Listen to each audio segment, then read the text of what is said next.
Wa pili, huwa aliyepewa mali, Allah mwambia nilikuneemesha nikakupa mali mpaka hukumhitaji mtu yoyote, na daiman na abada nikafanya mkono wako ndo mkono wa juu, hakuna siku nilifanya mkono wako wa chini wa kupokea.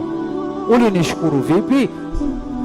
Akawa ni mwenye kusema, atakuwa ni mwenye kusema, ya Rabbi, mali hii nilitumia katika njia yako, hakuna njia ya khairi illa ahlaktu mali, niliangamiza mali yangu katika khairi. Msikiti wajengwa, nami nilifanya. Mayatima kusaidiwa, nilikuwa katika mstari mbele. Visima kuchimbwa, nilikuwa katika mstari mbele. Kuhudumia umma, nilikuwa katika mstari mbele.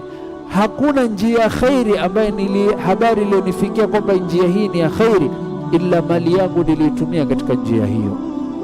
Allah atamwambia kadhabt, ni mwongo. Faalta dhalika hatta yuqalu laka jawad, ulifanya hivyo ili watu wapate kukusema huyu mashaallah, huendi kwake akakurudisha mkono mtupu, mkarimu, yuatoa, bali saa zingine waenda kwake kabla hata hujamuuliza ashakupatia. Na watu walikusifu, waqad qil, mwingizeni motoni. Watatu ni mtu ambaye aliyejitolea muda wake na nafsi yake katika kuhudumia dini na kutetea dini ya Allah, akaenda mpaka yuko tayari kwenda jihadi, akauawa katika njia hiyo. Allah atamuuliza, wewe nilikuneemesha, ulitumia vipi neema zangu?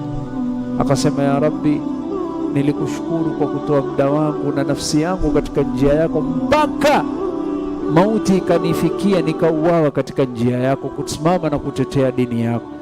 Allah atamwambia kadhabt, ni muongo wewe, ulienda ukapambana na maadui na ukawa uko katika mstari wa mbele, na watu wakawa hamu yako nipate kusifiwa, fulanun shujaa, huyu ni mtu shujaa, haogopi kusimama na haki, mtu kama huyu. Na watu waqad qil, na ulipata sifa hizo, tumbukizeni motoni. Sababu ya Rasul sallallahu alaihi wasallam kuwa na hofu na kuogopea umma wake maradhi ya riaa, kujionyesha, ni nyingi, lakini hizi sababu tatu za tosha.